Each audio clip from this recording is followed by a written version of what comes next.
পঞ্চলিঙ্গেশ্বর মন্দিরের ইতিহাস রামায়ণ ও পুরাণের মিশ্রণে গঠিত।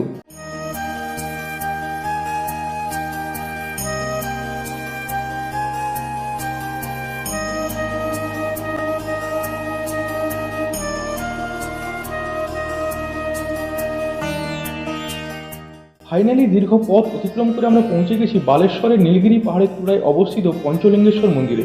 চলুন এই মন্দিরের পূজারীর মুখ থেকে শুনে নিই পঞ্চলিঙ্গেশ্বর মন্দিরের নাম অ্যাকচুয়ালি পঞ্চলিঙ্গেশ্বর কেন এবং এর পেছনে ইতিহাস কি রয়েছে।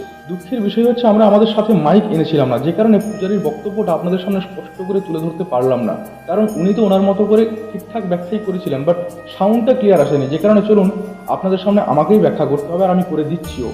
পঞ্চলিঙ্গেশ্বর মন্দিরের ইতিহাস পৌরাণিক কাহিনী ও জনশ্রুতিতে মোড়া। বালেশ্বরের নীলগিরি পাহাড়ের চূড়ায় অবস্থিত এই মন্দিরের নামকরণ হয়েছে 5টি শিবলিঙ্গ থেকে। এখানে 5টি স্বয়ম্ভূ শিবলিঙ্গ রয়েছে, যা এক অজানা ধারার জল দ্বারা নিরন্তর স্নান করানো হয়। মন্দিরের উৎপত্তি নিয়ে 2টি প্রধান কিংবদন্তি প্রচলিত। এক হচ্ছে রামায়ণের যোগসূত্র।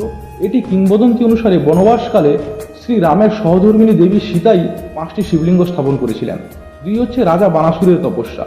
আরেকটি প্রচলিত কাহিনী অনুসারে শিবের মহান ভক্ত অসুর রাজা বানাসুর এই পাহাড়ি এলাকার সৌন্দর্যে মুগ্ধ হয়ে কঠোর তপস্যা করছিলেন।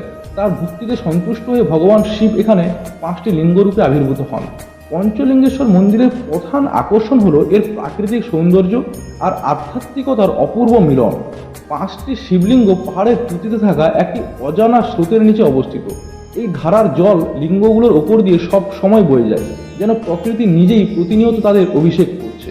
এই মন্দিরে দর্শনের জন্য ভক্তদের জলের স্রোতের সঙ্গে সমান্তরাল করে পাথরের উপর শুয়ে পড়ে লিঙ্গগুলোর কাছে পৌঁছতে হয় এবং জলের ভেতর হাত দিয়ে স্পর্শ করে পুজো করতে হয়। পঞ্চলিঙ্গেশ্বর মন্দিরের ইতিহাস রামায়ণ ও পুরাণের মিশ্রণে গঠিত। ভগবান শিবের উদ্দেশ্যে নিবেদিত এই স্থানটি প্রকৃতির অপার সৌন্দর্যে ভক্তদের কাছে এক অনন্য তীর্থস্থান।